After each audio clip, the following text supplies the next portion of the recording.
Hello നമസ്കാരം, എല്ലാവർക്കും kick soccer എന്ന യൂട്യൂബ് ചാനലിലെ പുതിയൊരു വീഡിയോയിലേക്ക് വീണ്ടും സ്വാഗതം. നമ്മുടെ ചാനൽ കാണുന്ന 95% ആൾക്കാർ വീഡിയോ സബ്സ്ക്രൈബ് ചെയ്യാതെ കാണുന്നത്.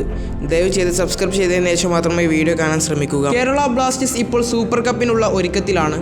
ഈ വരുന്ന 20-ാം തീയതിയാണ് ബ്ലാസ്റ്റേഴ്സിൻ്റെ ആദ്യ മത്സരം വരാൻ പോകുന്നത്.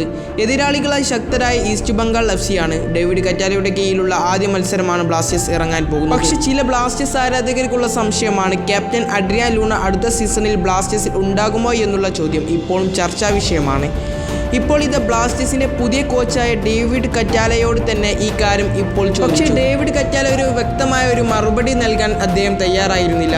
മറിച്ച് സൂപ്പർ കപ്പിന് ശേഷം ഇതിനെപ്പറ്റി സംസാരിക്കാം എന്നാണ് പറഞ്ഞിട്ടുള്ളത്. ഇപ്പോൾ എൻ്റെ ശ്രദ്ധ മുഴുവൻ സൂപ്പർ കപ്പിലാണ്. അദ്ദേഹത്തിൻ്റെ വാക്കുകൾ ഇങ്ങനെയാണ്: ഞാൻ ഇപ്പോഴും അതിനെക്കുറിച്ച് ചിന്തിക്കുന്നില്ല. നിലവിൽ ഞാൻ സൂപ്പർ കപ്പിൽ നമുക്കുള്ള കളിക്കാരിലുമാണ് എൻ്റെ ശ്രദ്ധ നൽകിയിട്ടുള്ളത്. ഞാൻ 100% ഈ കളിക്കാർക്കൊപ്പം നിലകൊള്ളുകയാണ്. നമുക്ക് ഇതൊക്കെ സൂപ്പർ കപ്പിന് ശേഷം സംസാരിക്കാം എന്നാണ് ഡേവിഡ് കറ്റാല ഇപ്പോൾ പറഞ്ഞിട്ടുള്ളത്. കേരള ബ്ലാസ്റ്റേഴ്സിൽ ക്യാപ്റ്റൻ അഡ്രിയാൻ ലൂണ തുടരുമോ ഇല്ലയോ നമുക്ക് കാത്തിരുന്ന് കാണാം. വീഡിയോ ഇഷ്ടപ്പെട്ടാൽ ലൈക്ക് ചെയ്യുക, ഷെയർ ചെയ്യുക, സബ്സ്ക്രൈബ് ചെയ്യുക. വീണ്ടും കാണാം എന്ന പ്രതീക്ഷയോടെ സൈനിങ് ഓഫ്.